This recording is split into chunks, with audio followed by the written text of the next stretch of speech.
Yeah, just a bittersweet ending to the season. Just really proud of the kids for competing. And our guys pitched their tail off today. Difficult for the rain delay, sitting around, and came out and found a way to score a run against, their best guy. And we had opportunities, and really was just going to come down to who made the mistake or who got the big hit. And both teams had chances out about every inning, it felt like, and they just were able to get the big one. But I'm just proud of the kids. I mean, they just competed their tails off today. We talked about just leaving it all on the field. We got off to a rough start, and but we didn't give up. I think it would have been really easy after the second inning to just mail it in, and we found a way to fight all the way back. With some big hits, but McCabe and again, I mean, we just kept getting guys on there and extras, and I think 3 out of the 4 innings or whatever it was, we had guys on and just couldn't get the big hit. Had chances and just didn't go our way today. It was a well played game by both teams, and unfortunate to be on the losing end. Okay, we'll start with questions from here in the room, please. Coach, just more on the pitching. Ben, Kyle, Dom. Yeah, I mean, they did a great job. Ben has pitched well the last couple outings and gave him the ball and pitched his tail off, gave us a chance. We were getting close to the end there, just knew that 100 pitches was probably his limit, starts cramping in his calf, but he just pitched his tail off and gave us a chance. And we didn't do much to help him early, and then Najir came in and did a tremendous job. And then Kramer comes in and just, longest outing of the year, pitched his tail off and did a great job. And Dom the same. Some big outs and, just unfortunate that we couldn't get a hit somewhere in there to try to give us a chance to win it.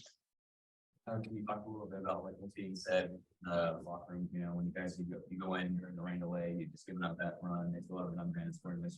What's being said for you guys to go back out there and play the game? I don't really know. I stayed in the dugout the entire time they were in the locker room. So, but I know that when we came out, we were ready to go. The kids had a lot of energy and we're ready. So whatever they did, it was working.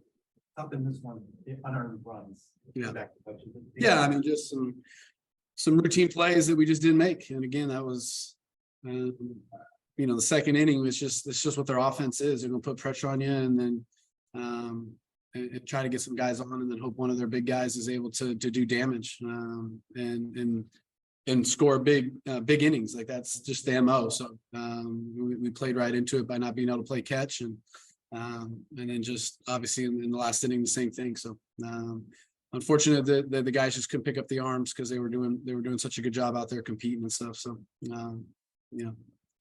you mentioned it a little bit in your opening monologue there, but can you talk a little bit about the team's ability to overcome that 5-run deficit and come back? Yeah, I mean we knew there was no tomorrow, and again we've been down, we've given up big innings a lot this year and been down and found ways to come back and give ourselves a chance or win the game. And so it was no different than what we practiced all year. So we knew we were going to roll over, and proud of the kids for just competing again and just finding a way to get back in the game.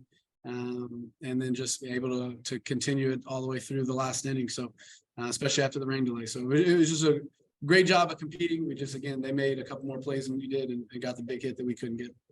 Typical Ben McCabe. Yeah, just a huge home run, extends his pitch record and just finds a way to get on base 5 times. And I wish they could have split the award between him and Brock for player of the year, because I felt like he really deserved it and just has had an amazing career and just been such a big part of our program.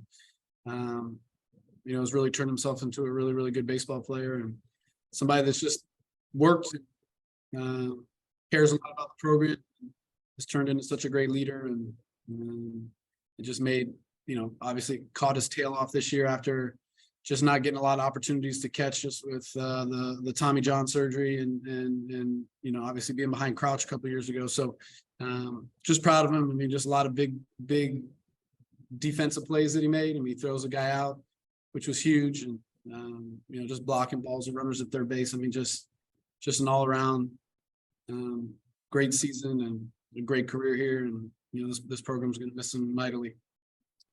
What's your biggest takeaway from both this tournament as well as this entire season?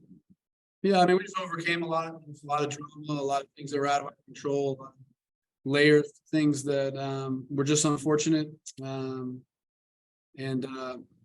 rough couple weeks there in the middle of the season.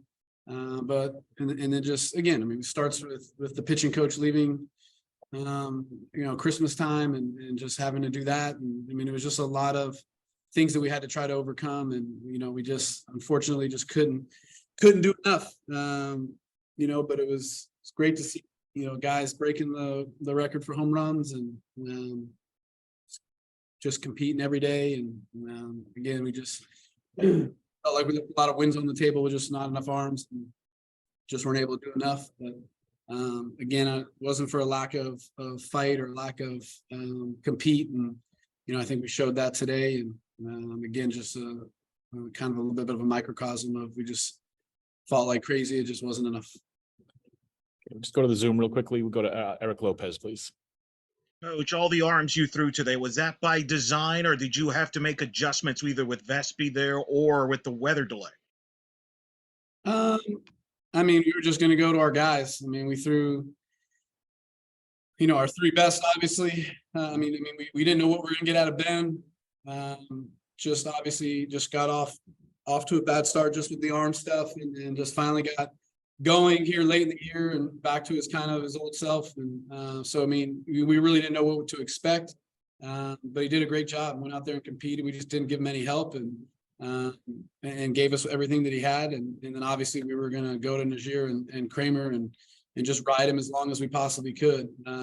Najir hurt his knee last week. And so, it was a little touch and go yesterday and just said he was going to go out there and give us what he had. And, he said he felt pretty good. It was starting to bother him a little bit. And then obviously we knew when he was going to go sit around and we knew the delay was going to be long. We knew that he probably wasn't going to be able to come back out. So we had to go to Kramer and, he, obviously has got off to, first 90% of the season was such a great year. And you got a little rough patch there at the end, just I think running out of gas. And we tried to baby him here the last 2 weeks just to make sure he was ready for this week. And throw 3 2/3 and 60 pitches, just out of the norm. Just really proud of him for going out there and just laying it out on the line. I mean, that's what we talked about before the game. Just put it all out there, and whatever happens is going to happen. But just don't let it be because we didn't put everything out there. So I'm just proud of him. I mean, again, those three guys, and even Dom. I mean, he's been a big part of everything. But they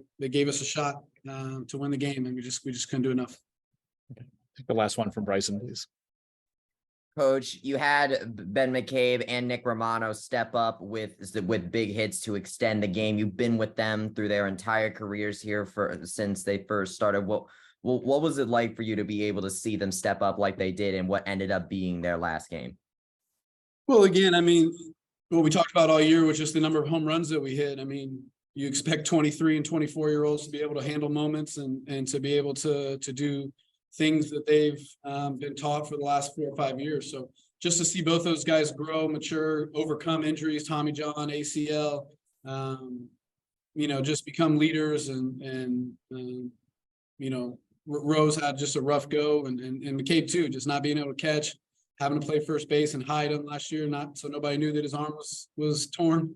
But then just to be able to continue offensively, to have the growth and then, I mean, again, those are two guys that when the game's on the line and you got a chance, you're going to want up to the plate because they have the experience, the work ethic. They've been in those moments. They've had a ton of opportunities, a ton of college at bats, and obviously have the age to be able to be mentally tough enough to handle, be able to slow the game down and put together good bats. They did a lot of that all year and this week. Coach, thanks for your time today. Thanks, guys. guys. Appreciate it. Now by East Carolina head coach Cliff Godwin. Coach, just to get your thoughts on the game and staying alive, advancing to the semifinal round. Yeah, we've had a few long games for sure. I just thought our guys continued to battle. We were put together a big inning early. Starling gets in a drag bunt, and then Carter gets a swing off. Obviously, the wind was a little bit different, or he'd had a walk-off home run there late. So Really proud of all of our guys just gutting it out. A lot of guys came off the bench. AMAC, we weren't even sure if he was going to be able to go today. He's been throwing up all night and having diarrhea, and had an IV this morning, and we had to get him out of the game. He's back at the hotel. Nate Crispin came off the bench, did a great job. Kind of Rasmussen came off the bench and lined out to right field. Dixon Williams, Nowak had a couple big knocks there coming off the bench when we pitch ran for Claunch. So great team effort. Savage was a stud. Landon Ginn was a stud. Danny Bill and Spivey, man, they're on fumes and they're just giving us everything they had. And I thought Groves had a great start as well. Do you have anything for Coach in the room, Trace? Coach, UCF, you jumped out ahead of UCF and they battled back. What does it say about that team? They just kept like. Yeah, I tell you what, I think Love, my hat's off to him. They get a single, they're down 5, and they go first pitch hit and run. And with Justin, who can swing and miss, and I mean, he lined the ball into left field. It was executed perfectly, but I was really proud of Groves of how he managed that inning, because it could have really got out of hand, and he got a double play ball and a big strikeout. And we only gave up 2 runs. Okay, we'll start with Stephen Igo on the Zoom, please. Coach, obviously Savage, another great performance, and bringing him back after the delay. I know he was a little rusty, but take us through kind of those conversations and if he wanted to come back, that sort of thing. Do you think I put him out there without him wanting to come back, Stephen? I'm gonna assume he wanted to come back. Yeah, he said that last year in the Super Regional that he sat for 5 hours, which I had forgotten, and he was throwing the ball 95 miles an hour. So I would never put a kid at risk. He felt great. Our athletic training staff and Kevin Youngs did a great job keeping him warm, keeping him loose, and he felt awesome. So he will not pitch anymore this week. He will be ready to go for the regional next week. We'll go to Patrick Mason, please.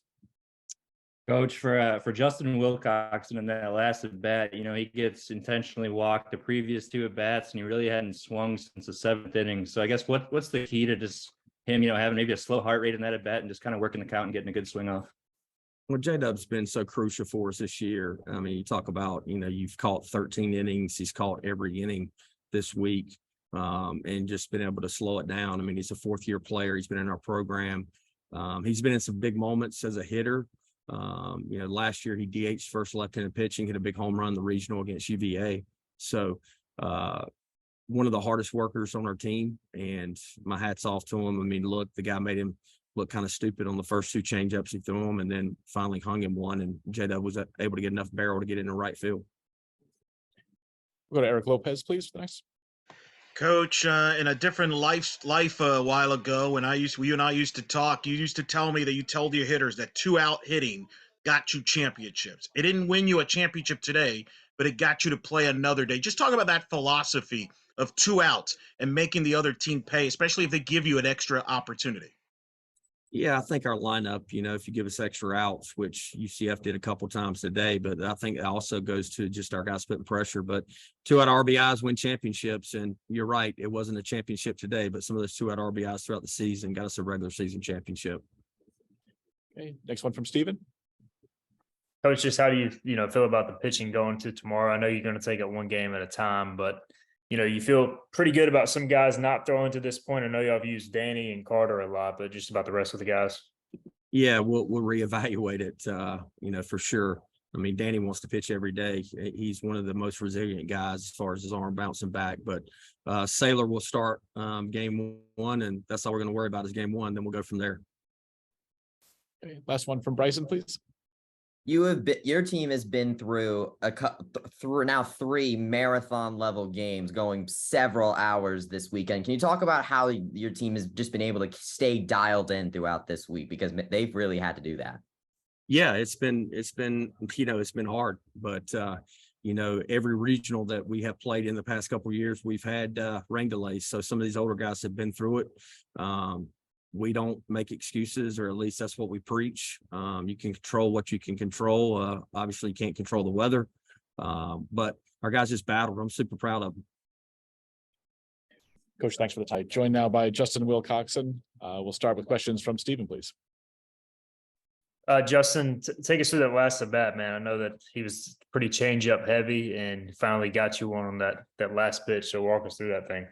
Yeah, for sure. So going up into the at bat, we knew that his changeup was his best pitch. He's going to throw it with runners on, especially in scoring position. As coach was saying, I did look stupid on the first two, but eventually I was able to take the high fastball and then get enough barrel on the hung changeup to score the run and win the game for us. Next one from Patrick Mason. Justin, I asked Coach as well, but what's the key, or how do you stay locked in and maybe not too aggressive? When you get intentionally walked the first couple times or the previous two times, when you the opportunity to win it there at the end. The first thing I'm thinking about is the breath I'm going to take before I get in the box, and in between every pitch, however I feel. I mean, whether it's red light release or green light release, if I'm feeling good, I'm going to take a breath on a focal point and then refocus and get back in the box ready for the next pitch.